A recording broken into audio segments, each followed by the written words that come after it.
شروع اللہ کے بابرکت نام سے جو دلوں کے حال بہتر جانتا ہے، اور جس نے پیدا کیا انسان کو جمے ہوئے خون سے، اور جو بڑا رحیم و کریم ہے بے شک۔ السلام علیکم پیارے بچوں، امید ہے کہ آپ سب لوگ اللہ تعالیٰ کے فضل و کرم سے خیر و عافیت سے ہوں گے اور موسم سرما کی چھٹیوں سے خوب لطف اندوز ہو رہے ہوں گے۔ ہاں تو پیارے بچوں، جلدی سے اسلامیات کی بک اوپن کریں گے۔ آج جو ہم ٹاپک ریڈ کرنے والے ہیں وہ ہے ہجرت مدینہ۔ اسلام کی دو سب سے بڑی ہجرت ہوئی، جس میں ہجرت حبشہ ہے پہلی اور ہجرت مدینہ ہے دوسری۔ ہجرت کا مفہوم پہلے میں آپ کو بتاؤں گی کہ ہجرت کے معنی کیا ہوتے ہیں۔ ہجرت کے جو لفظی معنی ہوتے ہیں وہ ہے ترک وطن، ٹھیک ہے۔ ترک مین ہوتا ہے چھوڑ دینا، وطن ملک کو چھوڑنا۔ ہجرت کا مفہوم ہم یہ کہہ سکتے ہیں کسی ایک مقصد کے لیے کو حاصل کرنے کے لیے اپنے علاقے یا ملک کے حکمران کی طرف سے جہاں پہ آپ کو آزادی نہ ہو، ظلم و ستم ہو رہا ہو، ٹھیک ہے، تو پھر آپ لوگ جو ہیں وہ لوگ ایک ملک سے دوسرے ملک میں امن تلاش کرنے کے لیے چلے جاتے ہیں، اس کو بولتے ہیں ہجرت، ٹھیک ہے۔ آج ہم ریڈنگ کریں گے۔ پہلے میں نے آپ کو ہجرت مدینہ بتایا تھا پہلی ویڈیو میں۔ تو ہجرت مدینہ جو تھی وہ تھی جب حضور صلی اللہ علیہ وسلم نے کو اللہ تعالیٰ کی طرف سے حکم ملا کہ وہ مدینہ کی طرف ہجرت کر جائیں، تو آپ مدینہ کی طرف آپ نے اپنے ساتھیوں کے ساتھ مدینہ کی طرف ہجرت کی تھی، ٹھیک ہے۔ اس ہجرت کے بچوں کچھ اسباب بھی تھے۔ یہ تھے کہ حضور صلی اللہ علیہ وسلم کو مکہ مکرمہ سے بے انتہا محبت تھی، کیونکہ یہ حضور صلی اللہ علیہ وسلم کا آبائی وطن تھا، ٹھیک ہے۔ نہ صرف آبائی وطن تھا بلکہ یہاں پہ بیت اللہ بھی تھا۔ بیت اللہ کا مطلب ہوتا ہے اللہ تعالیٰ کا گھر۔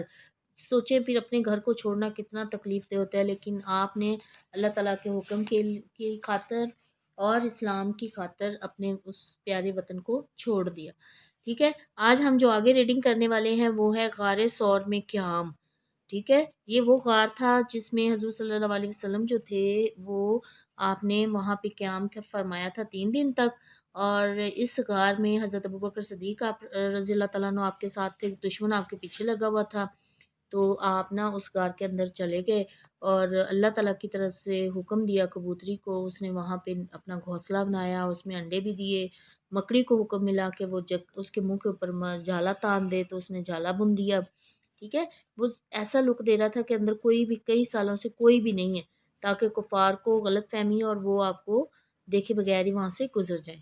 اب ہم ریڈنگ کریں گے اس کی کہ رسول اکرم صلی اللہ علیہ وسلم غار ثور میں تشریف لائے۔ آپ 3 دن تک آپ نے وہاں پہ قیام فرمایا۔ قیام کا مطلب ہوتا ہے رکنا، ٹھہرنا۔ اس دوران ایک مکڑی نے غار کے منہ پر جالا بن دیا، ایک کبوتری نے وہاں گھونسلہ بنا کر انڈے بھی دے دیے۔ یہ ایک خدائی اہتمام تھا، یعنی اللہ تعالیٰ کی طرف سے مدد تھی، جو حضور صلی اللہ علیہ وسلم کے ساتھی حضرت ابوبکر صدیق رضی اللہ تعالیٰ عنہ کی حفاظت کے لیے کیا گیا۔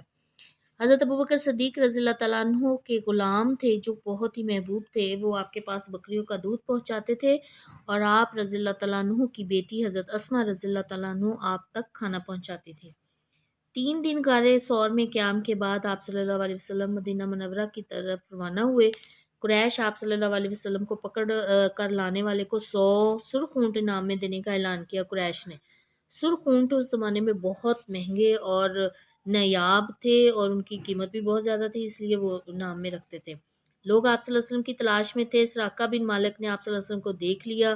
وہ آپ صلی اللہ علیہ وسلم کو نعوذ باللہ گرفتار کرنے کے ارادے سے جیسے ہی آگے بڑھا تو اس کے گھوڑے کو ٹھوکر لگی اور وہ گر پڑا۔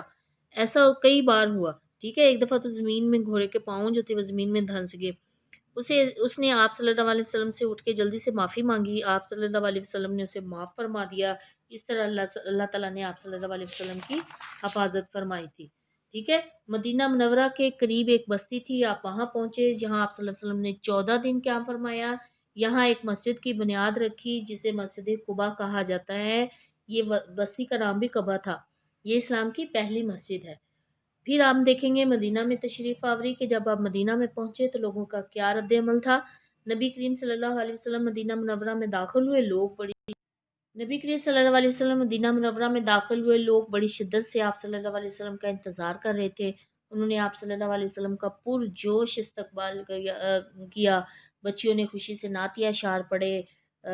وہ نعت آپ کو یاد ہوگی نا کہ وہ جو نعت تھی، آئے سرکار مدینہ آئے، وہ اسی دور میں پڑھی گئی تھی۔ مدینہ منورہ کے مسلمانوں نے ہجرت کر کے آنے والے اپنے مسلمان بھائیوں کی ہر طرح سے مدد کی، اس لیے انہیں انصار کہا جاتا ہے، اور ہجرت کر کے آنے والے صحابہ کرام رضی اللہ تعالیٰ عنہ کو مہاجرین کہا جاتا ہے۔ ٹھیک ہے، ابھی ریڈنگ آپ کے مائنڈ میں ہے، جلدی سے ہم اس کی ایکسرسائز بھی سالو کر لیتے ہیں۔ پینسل اپنے ہاتھ میں پکڑیں، خالی جگہ پر کریں گے۔ مدینہ منورہ مکہ مکرمہ سے ڈیش کے فاصلے پر شمال کی جانب واقع ہے 400 کلومیٹر۔ دوسرا ہے سفر ہجرت میں آپ صلی اللہ علیہ وسلم کے ساتھ حضرت ڈیش بھی تھے، حضرت ابوبکر صدیق رضی اللہ تعالیٰ عنہ بھی تھے۔ مکہ مکرمہ حضور صلی اللہ علیہ وسلم کا آبائی ڈیش تھا، وطن تھا۔ ہجرت کرنے والے صحابہ کرام رضی اللہ تعالیٰ عنہ کو ڈیش کہا جاتا ہے، مہاجرین۔ مدینہ منورہ کے قریب ڈیش کی بستی تھی قبا کی۔ سوال نمبر 3 ہے، درست جواب پر ٹھیک اور غلط کا نشان لگانا ہے۔ حضور اکرم صلی اللہ علیہ وسلم نے نبوت کے 5ویں سال مدینہ منورہ کی طرف ہجرت کی تھی، غلط۔ ہجرت کی رات آپ صلی اللہ علیہ وسلم نے امانتیں حضرت عمر رضی اللہ تعالیٰ عنہ کے سپرد کی، غلط۔ غار ثور میں حضرت اسماء رضی اللہ تعالیٰ عنہ کھانا پہنچاتی تھی، ٹھیک۔ ہجرت کر کے آنے والوں کو انصار کہا جاتا ہے، غلط۔ مدینہ منورہ مکہ مکرمہ کے شمال کی جانب واقع ہے، ٹھیک۔ اب ہے کالم الف کو ہم نے کالم بے سے ملانا ہے۔ کالم الف ہے کالم بے، مدینہ منورہ کا پرانا نام کیا تھا؟ یثرب تھا۔ مسجد قباء اسلام کی پہلی مسجد ہے۔ آپ صلی اللہ علیہ وسلم نے قباء میں 14 دن قیام فرمایا۔ مدینہ کے مسلمانوں نے ہجرت کر کے آنے والے اپنے مسلمان بھائیوں کی ہر طرح سے مدد کی۔ ہجرت کر کے آنے والے صحابہ کرام رضی اللہ عنہ کو مہاجرین کہا جاتا ہے۔ یہ سارے سبق کی ریڈنگ کرنی ہے آپ نے اچھے طریقے سے، اور مشق جو ہے وہ آپ نے بہت اچھے طریقے سے یاد کرنی ہے۔ اب جلدی سے آپ ڈائری اوپن کریں گے۔ ڈائری میں ہے کہ سبق کی پڑھائی کرنی ہے آپ نے، اور جماعت کا کام جو ہے وہ یاد کرنا ہے بہت اچھے طریقے سے، ٹھیک ہے۔ اٹس اوور نو، اللہ حافظ، thank you so much, stay home, stay bless, stay safe.